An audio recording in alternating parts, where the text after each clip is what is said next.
So when I was in high school, they said I was testing on my vocab at a college level. But that's not it. They said I was testing at a college level way, way, way in the beginning of high school.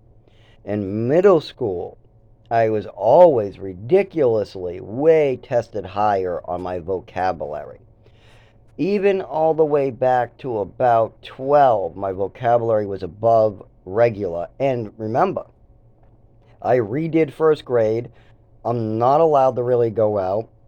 My parents are moving me state to state every 2 years and stuff. I'm in a program getting abused with little to no education. I'm getting homeschooled by my mother in Maine. So when you have all those details, I really don't have any classes or much of an education. I get like first and second grade or something like that in Westford that might be a little decent, but I redid the same stuff twice just because my mother's a nut. The teacher wanted me to be a normal kid and move to second grade. She said I was doing excellent, but my mother was like, no, I want him to be older than the rest of the kids. What I don't really know what any of this is for at the time. My nobody understands why my mother's making these crazy decisions. But anyways, so why the hell am I testing so high in vocabulary? Well, my father has a lot of words, but you kind of have to you got to fish for words. You can't just listen. You can do that, but if you want lots of words, you got to ask questions. So, why was it so important for me to have such a large vocabulary? Why did I want to know the meaning and the definition of every single word on the planet? It was almost like if I didn't know what a word was, I might get sick or lose an arm, I felt like. Or I don't know. It's like if I don't have the word and if I don't know what a word means, then I feel like something bad's going to happen. So I need to know what that word means right now. Why did I test so high on vocab? Why do I have so many vocabulary words to use? Why were all during middle school, high school, did they say I was testing through the roof? They never seen a kid my age with a vocabulary like mine, but also who couldn't read or write properly. His writing and handwriting is terrible. It's all over the page. His reading isn't that good. It's very, very see, my reading actually got better, but there's a couple reasons why I had difficulty. One, I actually do have some light version of a reading disorder. I just can't concentrate. It's probably the ADHD. I can't concentrate. Then I try to just read the whole page at once, and then I just have to kind of like, oh, okay, let's concentrate again. Probably the ADHD and the zooming out and trying to read the page all at once. That's probably just because I'm trying to get in. I'm always a big picture guy. I'm always trying to scan every little detail of an area. And when you're reading, you gotta just ignore detail. What's the opposite? So that's not a really big deal. Concentration, vision, zooming out and losing concentration there. Trying to read the whole page at once, and then like, no, no, no, you gotta read one word at a time. That's something your child can get over pretty easily. Lots of children get reading. But redoing first grade, then missing 3 more years of education, moving around, having a neurological disorder, knowing you're sick but not being allowed treatment, having a new school every year or two, having new teachers that don't know what level you're at, new students, lots of pressures. You know, you're only like a 7 year old, 8 year old, 9 year old, 10 year old, 11. And remember, in New Mexico, there isn't proper classes. Most of the time, I'm learning don't stick your hand in the hole, and it's cold outside, what animals are around 9 months a year, stuff like that. The library is where I got most of my learning from. We would go get books, and I would use the books. People would help me understand the books, and then I'll go outside. There was a teacher for the first 3 months, a woman with real classes. Then there was no teacher for 6 months, and then like once a week there was some guy that brought us to another room. It had a computer. We could play on the computer, an ant game. We could play in the classroom, and we could build models. And he would tell us about like Native Americans in the area, and we'd build a model. That's about as far as it went, and it took about 2 months just to do the model because we went over the book just for one. This is what we're this is a shack, and this is the type of Native American that lives in this shack, and it's built out of this and this. They used to live in this area. Okay, now every week we're going to build this hot glue. We're going to go out in the woods looking for the materials, and we're going to build a model. So, yeah, extracurricular activity was all I got for an education there. In Maine, my mother homeschooled me, very, very lacking. I mean, screaming at your kid. I mean, when my father, I gotta say though, when my father was with her and they both were there, I did learn actually a couple things. It was successful when my father was there, but when my father left, she went nuts. So it didn't work too well with her. And then my mother's just making up mental illnesses, having me drugged so much that for most mornings in class, I'm a drooling mess that just feels dizzy. I mean, half the time I had a hangover in the morning at age 12, 13, 14, 15. There was some spaces, there were some changes in medication from Depakote to Thorazine, the Seroquel, to Lamictal, the Risperidone making my nipples leak milk, to Ritalin, Xanax. I mean, just everything. Everything in the book my mother wanted me on or changed at one point. Because my mother just had more stories than the Bible. Oh, yes. And she would come with proof. She would steal my swimming medal from the orphanage away and then show it to doctors as proof. I would try to say that my mother's making up a story about me, or that she's hurting me by telling these lies, or she's blaming her drinking on me. Then my mother would call it a fantasy. See, use that as proof. See, he's making up a story. That's a fantasy. See, he's mentally ill. See, this is what I'm talking about. And then the doctor would buy every last bit of that bullshit. Even though there was a couple times where I caught her up, and there was a lot of times where she admitted to doing something terrible, and she just said, so what? Like one time I brought out a recorder. My mother was lying through her teeth. I was telling the truth. She called me a liar. I called her a liar. We had to stand still. So I bluffed her. I pulled out a phone and said, I have a recording of that day right here. Why don't I play it and we see what really happened in that conversation? Let's see what really happened. Let's play the recording. Now, I was bluffing, so all my mother had to do was, oh yeah, I know I'm telling the truth, so play the damn thing. But my mother was lying through her fucking teeth again. So, what did my mother say? I don't want you playing it. No, no, no. No, no, no. I'll break the phone. No, no, no. You're not allowed to play that day. No, no, no, no, no, no, no. You're not allowed to play a recording. No, no, no, no, no, no, no, no, no. She flipped the fuck out because she thought there really was a recording of that day of her talking on that phone, and if I played it for the DMH worker and my father, she would be in fucking shit as hell. Plus, they would know she's been lying a lot. So she didn't want that played. Eventually, the DMH worker was like, just listen to your mother, don't play it. I was like, okay. And nobody even knew I was bluffing. They all just saw my mother act crazy when I said I could play the recording. And they got pissed and said I shouldn't have been recording them and all that. But I wasn't. All I did is bluff them so my mother would show that she's a liar. If she was telling the truth, she would call me out and have me play it, or she would just say, well, you don't have anything on that, or there's, oh, no, no, no, play it, and because I know I'm telling the truth, or there would be a lot more to this conversation than, no, you don't get the, no, no, nobody's allowed to listen to it. No, no, no, no, no, no, no, no, no, no. I don't want the people recording me. No, no, no, you're not allowed to play the recording. No, no, no. You are, if I recorded you, it already was done. It makes your, if I did do it, it would prove that my mother was telling the truth and I'm a lying piece of shit. But I'm not. My mother's the lying piece of shit, and that's why she won't let anybody listen to the recording. It's very clear that my mother's the one who doesn't want the truth out there. I want the truth out there. It's very clear. I want the truth.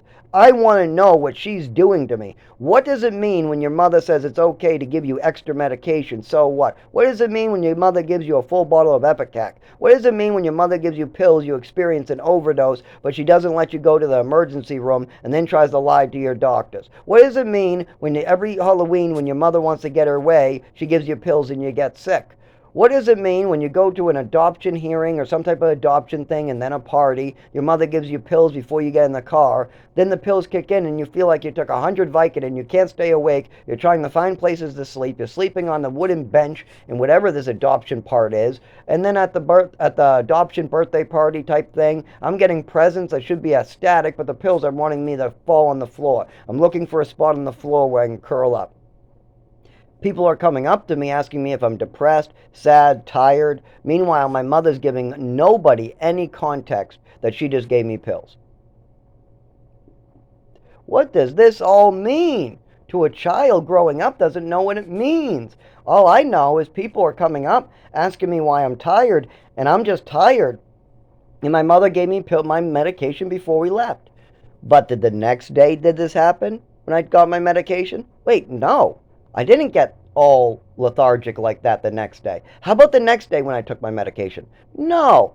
Well, how about the overdose? What did my mother call that at the doctor's? Oh, an allergy to the medications she gave me. And combination of Okay.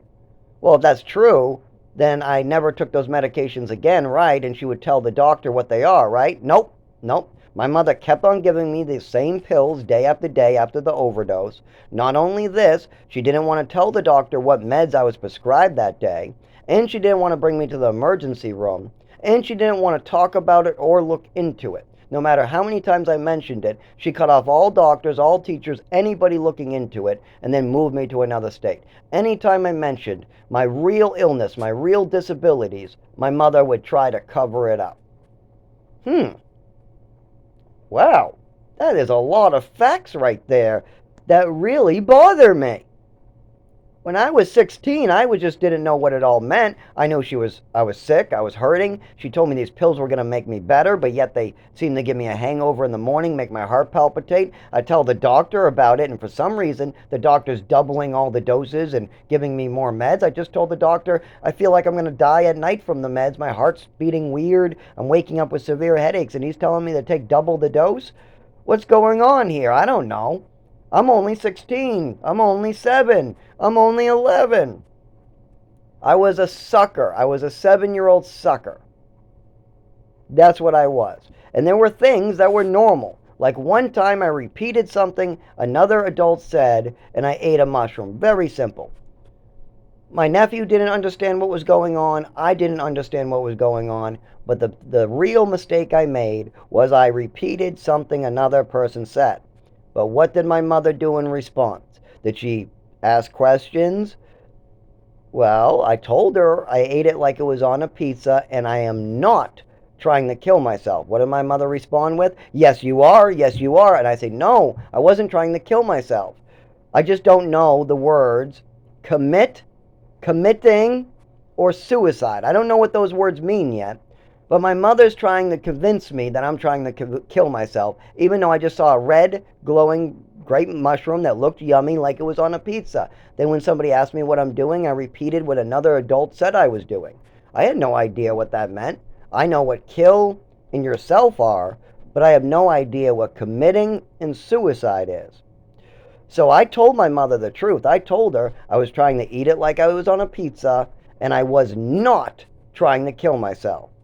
But she was not taking that answer. No matter how many times I gave her the truth, my mother wanted me to be a mentally ill child. She wanted more pills in me. And now she has my nephew repeating what I said and me repeating what Jeff said. So Jeff told me something I didn't understand. I told Seth that thing I didn't quite understand. And now Seth's telling my mother what he didn't quite understand. And now my mother's pushing and not taking anything else. No more information. Now that we got those words, let's not look into this anymore. Let's keep on pushing suicide. Let's keep on pushing this into my child. My child has said he was trying to eat it like on a pizza. He said, no, I'm not trying to kill myself. I did not say I was trying to kill myself. I'm not trying to kill myself. I did not say I'm trying to kill myself. No, no, no, I'm not trying to kill myself. But yet she's going, but you told suicide. You said commit and suicide. You said commit and suicide. So you must be trying to kill yourself. You must be. My mother's going nuts, and she decides to destroy my stomach and esophagus because she's going so psycho. As a child, I didn't know what any of that meant. You know what it meant? I didn't know what a word meant. I didn't know the definition of committing or suicide, but I knew the definition of kill in yourself. I also knew what a pizza was, and I also knew there was mushrooms on a pizza. And that one did look different than the poisonous ones. The poisonous ones were the little gray ones. This was bright and red and looked juicy. It must be edible. But remember, my mother's a nut. A complete nut. So she gives me extra medication that fries my stomach, makes it on fire. When I mean extra, I mean a full bottle of Epicac. She filled up an 8-ounce Dixie cup, little cup, those little 8-ounce cups, and she filled it up with a total of 7 ounces. Then she had me drink it all. And she even bragged about how she gave me so much more than ever is recommended. I'm giving you extra. I'm giving you a lot extra. I want to make you very, very sick. Yeah. Yeah, you're not getting a regular dose of Ipecac. We're going to give you extra. And then she bragged about this and bragged about it, and that wasn't the only time. So why did I have such a big vocabulary? Why did I always test high in vocab? Well, maybe because I thought that if I didn't, my mother was going to come in there and destroy my stomach again. Because the last time I didn't know the meaning to a word, my mother decided to give me extra medications and fry my stomach and esophagus permanently. Not a regular measured out dose. We're talking about being a psycho person who destroy the health of another person. And she admitted this isn't just like me coming forward. No, she came forward with this. She admitted it on several occasions in front of witnesses that she gave extra medication as punishment, and she thought that this was okay to repeat over and over. So that's why I have such a good vocabulary. I was afraid after that I would say the wrong word again. Oh, that's basic psychology. Yeah, if you give a kid a whole bottle of Ipecac because he doesn't know the meaning of a word, and then you give him lots of pills because he doesn't know the meaning of a word, I bet, yeah, that's going to fucking do some damage to his psyche. And that kid is going to want to know every word forever. And I did want to know every word forever, and my vocab tested through the roof, higher than even the regular high school students. I was testing higher than high school in high school. When I was a freshman, they were saying college level. By the time I graduated high school, it was through the roof. I had more vocab than any of the teachers. I put them to shame. Even the teachers couldn't match me on vocab words. They used to laugh at how large a vocabulary I had. Everything from old terms, new terms, up, down, medium. I have vocab words that I can just interchange as I need. That is one of my biggest strengths, is I want to know what every fucking word means, so nobody hurts me or lies about me or gets me drugged. But guess what? It didn't help. My father's still lying and trying to get me drugged. He's still going along with his dead wife's fantasy, and he'd still rather hurt me than handle the truth or his own mess, his own problems. He married her, I didn't. He chose to adopt me, I didn't. He let her poison me, I didn't.